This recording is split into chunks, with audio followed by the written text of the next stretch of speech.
नमस्कार देवी और सज्जनों, आप सभी का स्वागत है 10 मिनट स्टडी ऑफिशियल पर। यहाँ पर हमने राजस्थान हिस्ट्री की शुरुआत करी थी, जिसमें हम बहुत सारे टॉपिक्स कवर कर चुके हैं और वो सारी वीडियोस चैनल पे अपलोडेड हैं।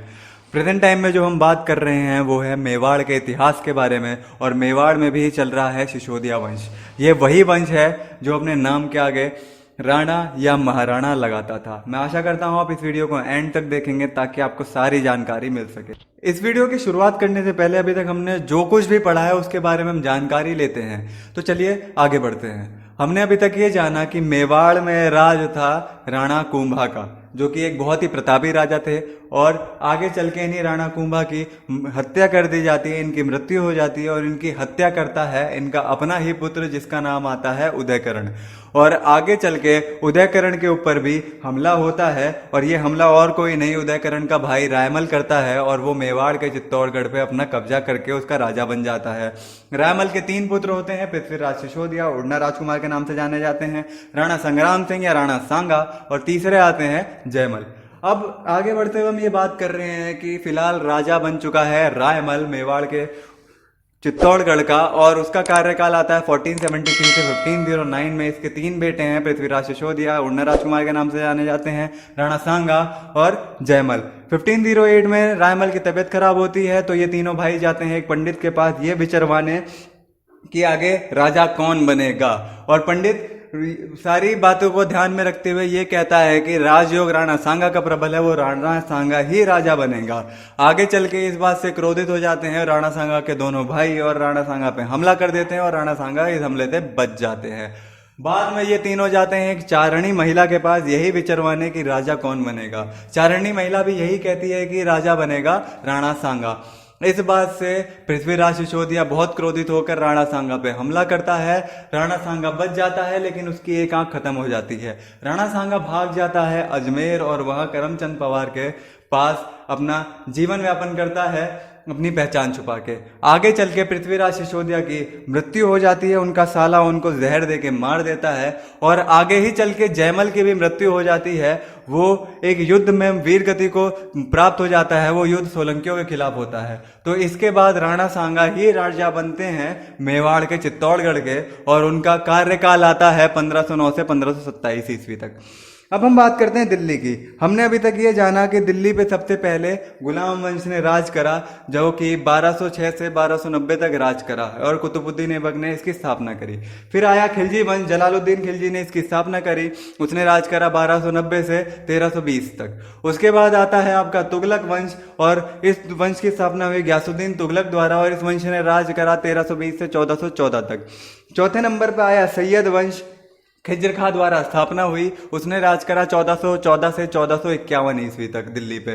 फिर आता है 5वां वंश, जो कि है लोधी वंश, और लोधी वंश के राजाओं ने राज करा 1451 से 1526 तक। लोधी वंश की स्थापना हुई बहलोल लोधी द्वारा, और इन्होंने राज करा 1451 से 1489 ईस्वी तक। और आगे बात करते हुए पता है मेवाड़ के चित्तौड़गढ़ पे राज है राणा सांगा का, और राणा सांगा का जो कार्यकाल है वो है 1509 से 1527 तक। और राणा सांगा के समकालीन जो राजा है लोधी वंश का दिल्ली पे जिसका राज है वो है इब्राहिम लोधी। कहने का मतलब जब मेवाड़ में राज था राणा सांगा का, तब दिल्ली में राज था इब्राहिम लोधी का। अब ये कहानी पहुंचती है 1517 पे। 1517 पे एक तरफ है राणा सांगा जो कि मेवाड़ के राजा है, और दूसरी तरफ है इब्राहिम लोधी जो कि दिल्ली का राजा है। इन दोनों के मध्य एक युद्ध होता है 1517 में, और इस युद्ध का नाम आता है खातौली का युद्ध, और इस युद्ध में जीत होती है राणा सांगा की। उसी के साथ इब्राहिम लोधी चुप नहीं बैठता, और अगले साल फिर से हमला करता है, और 1518 में एक और युद्ध लड़ा जाता है इन दोनों के बीच में, जो कि होता है बाड़ी का युद्ध, और इस युद्ध में भी जीत होती है राणा सांगा की। अब मैं आपको ले चलता हूं कहीं दूर दूर, कहां? फरगना। फरगना इस समय कहां है? उज्बेकिस्तान में। और ये बात है 1483 ईस्वी की, जब बाबर ने जन्म लिया फरगना में। बाबर कौन है? जो दिल्ली में मुगल की स्थापना करता है। अब उसी के साथ पंजाब में बात करें तो पंजाब में है दौलत खां लोधी। दौलत खां लोधी बाबर को इनविटेशन देता है कि भैया तुम आके इब्राहिम लोधी पे हमला करो और दिल्ली को कब्जा लो। और बाबर इब्राहिम पे हमला करने के लिए मदद मांगता है राणा सांगा की, लेकिन राणा सांगा मना कर देते हैं मदद करने से, और ये सारी बातें हमें बाबरनामा से पता चलती हैं। अब ये कहानी पहुंचती है 1526 ईस्वी में। एक तरफ है इब्राहिम लोधी जो कि राजा कहाँ का है, दिल्ली सल्तनत का। दूसरी तरफ है बाबर जो कि कब्जा करना चाहता है पूरे भारत पे। इन दोनों के मध्य एक युद्ध होता है और ये एक ऐसा भीषण युद्ध होता है जो मैं आपको क्या बयां करूं। इस युद्ध का नाम आता है पानीपत का प्रथम युद्ध, और इस युद्ध में जीत होती है बाबर की और इब्राहिम लोधी युद्ध क्षेत्र में ही मारा जाता है। और इसी जीत के साथ बाबर ने मुगल वंश की स्थापना कर दी है दिल्ली में। अब देखिए, हमें यह पता है दिल्ली में आ चुका है कौन, बाबर, जिसने मुगल वंश की नींव रख दी है दिल्ली में। दूसरी तरफ हमें यह पता है कि मेवाड़ के चित्तौड़गढ़ में राज है किसका, राणा संग्राम सिंह या राणा सांगा का। अब देखिए क्या होता है, राणा सांगा और दिल्ली के बाबर के बीच में एक युद्ध होता है 16 फरवरी 1527 को, और ये भीषण युद्ध का नाम आता है बयाना का युद्ध। और इस युद्ध में जीत होती है किसकी, राणा सांगा की, और बाबर का जो सेनापति होता है वो होता है इस युद्ध में मेहंदी हसन। और इस युद्ध में जीत के साथ ही राणा सांगा बहुत प्रसन्न होते हैं, और आगे चल के जो बाबर की सेना होती है वो बाबर से साफ इनकार कर देती है कि हम कभी भी फ्यूचर में राणा सांगा से युद्ध नहीं करेंगे, राणा सांगा की युद्ध शैली देख करके। अब देखिए, अब क्या है, बाबर को राज करना है पूरे इंडिया पे, तो उसके लिए उसे मेवाड़ भी चाहिए। अब मेवाड़ पे कब्जा करने के लिए उसे राणा सांगा से भिड़ना है, लेकिन उसकी सेना बहुत ज्यादा डर रही है राणा सांगा से लड़ने के लिए। तो इसके चलते सबसे बड़ा कांटा कौन बना हुआ है, राणा सांगा।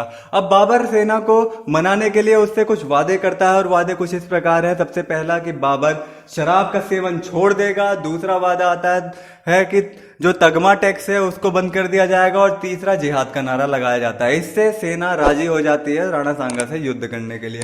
राणा सांगा भी एक प्रथा का इस्तेमाल करते हैं जो होती है पाती पेरवन। इसका मतलब ये होता है कि जितने भी राजपूत राजा हों सबको इन्विटेशन भेज दो कि सबके सब आके राणा सांगा की तरफ से युद्ध करें बाबर से। और इसमें बहुत सारे राजा भाग लेते हैं, जैसे आमेर के पृथ्वीराज सिंह, बीकानेर के कल्याणमल, मारवाड़ से मालदेव, चंदेरी से मेदिनी रॉय, आपका सादड़ी से झाला अज्जा, और उसके बाद आते हैं गोगुंदा से झाला सज्जा, बिजोलिया से अशोक परमार, अजमेर से करमचंद पवार, मेवात से हसन खां मेवाती, और महमूद लोधी जो कि इब्राहिम लोधी का भाई होता है।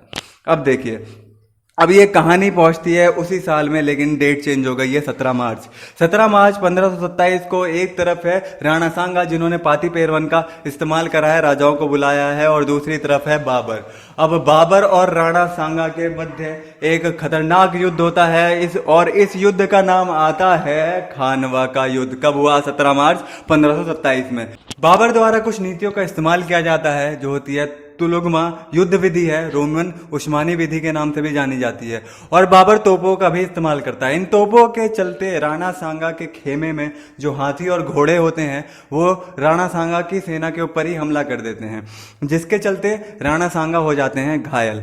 अब राणा सांगा घायल हो चुके हैं तो राणा सांगा जो राज चिन्ह है वो सौंप देते हैं झाला अज्जा को। झाला अज्जा को राज चिन्ह सौंप दिए गए हैं। अब इसके बाद क्या होता है, राणा सांगा को युद्ध क्षेत्र से बाहर निकाला जाता है और उन्हें बांसवा ले जाया जाता है। बांसवा वही जगह है जहां आपको राणा सांगा का चबूतरा भी बना हुआ दिख जाएगा। मतलब क्या हुआ, राणा सांगा को युद्ध से बाहर ले जाया जा चुका है उनके घायल होने के बाद। अब ये कहानी है 1528 की। 1528 में राणा सांगा की मृत्यु हो जाती है, उन्हें जहर दे के मार दिया जाता है कल्पी नामक स्थान पे, और उनका अंतिम क्रियाक्रम किया जाता है मांडलगढ़ में। ठीक है, अब आगे बढ़ते हैं। अब ये बात आती है 1528 से 1531 की। नया राजा बन चुका है रतन सिंह सेकंड, कहाँ का, मेवाड़ के चित्तौड़गढ़ का। अब 1531 की बात है, मेवाड़ के जो रतन सिंह हैं सेकंड वो मर चुके हैं, और जिम्मेदारी उठा चुकी है उनकी पत्नी जिसका नाम आता है कर्मावती, और वो राजमाता बन चुकी हैं। राजमाता कर्मावती के दो पुत्र हुए, एक आता है बड़ा विक्रम आदित्य, और दूसरा पुत्र जो आता है वो है उदय सिंह। अब जो राजकाज की जिम्मेदारी है वो विक्रम आदित्य को सौंपी जाती है, जो राज करते हैं 1531 से 1536 तक। अब देखिए, अब इस फिलहाल में हम बात कर लेते हैं दिल्ली की। दिल्ली में हमें यह पता है कि बाबर ने मुगल वंश की स्थापना करी, और बाबर ने राज करा 1526 से 1530 ईस्वी तक। बाबर के 4 बेटे थे, कौन कौन, कामरान, अस्करी, हिमडाल और हुमायूं। अब जो राजा बनाया जाता है वो बनाया जाता है हुमायूं को, और हुमायूं राज करता है दिल्ली पे 1530 से 1540 ईस्वी तक और 1555 से 1556 ईस्वी तक। अब बीच के जो है 15 साल का डिफरेंस आ रहा है, उसमें राजा कोई और होता है, वो होता है शेर शाह सूरी, जो हुमायूं को इंडिया से ही बाहर खदेड़ देता है। अब चलिए आगे बात करते हैं। ये बात पहुंचती है 1553 ईस्वी की, जहां पे हमें पता है मेवाड़ के चित्तौड़गढ़ में कौन राजा बने हुए हैं, राजा बना हुआ है विक्रमादित्य। अब विक्रमादित्य की जो राजमाता है उनका नाम क्या है, उनका नाम है कर्मावती, जो कि माता भी हैं किसकी, विक्रमादित्य की। और दूसरी तरफ है गुजरात। अब गुजरात में उस टाइम पे राज था बहादुर शाह का, जो कि मेवाड़ पे नजर जमाए बैठा हुआ था। अब 1553 में बहादुर शाह हमला करता है किसके ऊपर, मेवाड़ के ऊपर, और राजमाता इस हमले से बचने के लिए एक संधि करती हैं बहादुर शाह के साथ और उसे रणथंभौर दुर्ग की कुंजी सौंप देती हैं, यानी रणथंभौर दुर्ग सौंप दिया गया है बहादुर शाह को। अगले ही साल 1554 की बात आती है। मेवाड़ के चित्तौड़गढ़ पे अभी भी राजा कौन है, राजा है विक्रमादित्य, और इनकी राजमाता का नाम क्या बताया मैंने आपको, इनकी राजमाता का नाम आया कर्मावती। अब जो दूसरे राज्य की हम बात कर रहे हैं वो है गुजरात, और गुजरात पे अभी भी राज किसका है, बहादुर शाह का, जो अभी भी नजर किस पे बनाया बैठा है, मेवाड़ पे 1553 की संधि के अलावा भी। एक तरफ है हुमायूं, और हुमायूं कहाँ राज बनाना चाहता है वापस, दिल्ली पे, और दिल्ली पे इस टाइम पे राज कौन कर रहा है, शेर शाह सूरी। 1554 की बात है। अब क्या होता है, गुजरात का बहादुर शाह फिर से हमला करता है मेवाड़ पे। इस हमले से बचने के लिए कर्मावती राखी भेजती हुमायूं को और सहायता मांगती है, लेकिन हुमायूं उस समय पे सहायता नहीं कर पाता, जिसके चलते विक्रमादित्य और उदय सिंह दोनों को कर्मावती भेज देती है देवलिया। कहाँ भेज दिया, देवलिया। अब इसके बाद हम बात कर रहे हैं क्या, बहादुर शाह ने हमला करा है कहाँ पे, मेवाड़ के चित्तौड़गढ़ पे, और दोनों राजकुमारों को भेज दिया गया है देवलिया, किसके द्वारा, राजमाता के द्वारा, और चित्तौड़ की जिम्मेदारी संभालने के लिए छोड़ दिया है बाघ सिंह को, और रानी कर्मावती या राजमाता कर्मावती भी वहीं रुकी हुई हैं। बाघ सिंह परफॉर्म करते हैं केसरिया, और कर्मावती द्वारा परफॉर्म किया जाता है जौहर बहादुर शाह के हमले के टाइम पे, और यही मेवाड़ का चित्तौड़गढ़ का दूसरा शाखा बनता है। आप कमेंट सेक्शन में बताइए पहला शाखा कब हुआ था।